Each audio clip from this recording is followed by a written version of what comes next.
Mega, bukas luluhod ang mga tala. Ang sabi ko naman, kahapon lumuhod ang mga kalabaw. Nakapagpaluhod na po ako kahapon. At siyempre, kanina pinakita ko na yon. Pero hindi pa dyan nagtatapos ang aking adventure sa Pulilan Carabao Festival. Kaya heto na ang Part 2.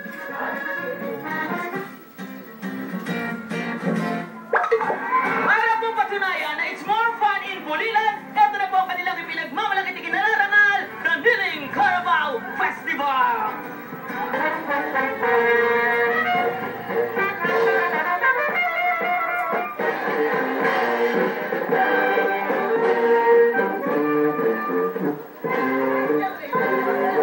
Abay bukod sa mga kalabaw na nagkikintaban, nakadisplay din ang iba't ibang produkto ng Pulilan. At siyempre pa, ang mga dilag na nagagandahan, bumibihag sa puso ni makatatawanan.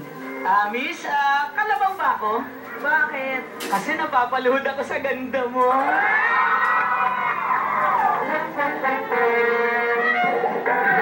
Melina! Si Muñoz! Kumusta naman ang experience dito sa Pulilan Carabao Festival? Ang saya!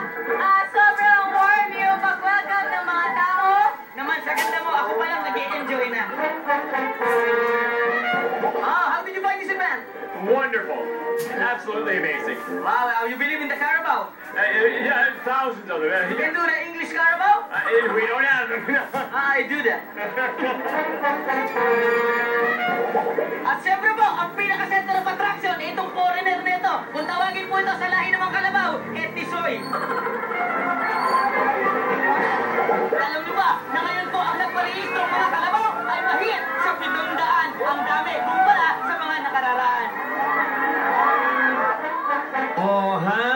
Talaga namang kitang-kita ang saya ng Pulilan sa kapistahan ng kalabaw na nagluluhuran. Kaya inong lingkod, kayo po'y papasikatan. Ako rin ay magpapaluhod ng kalabaw na kaya ko lang.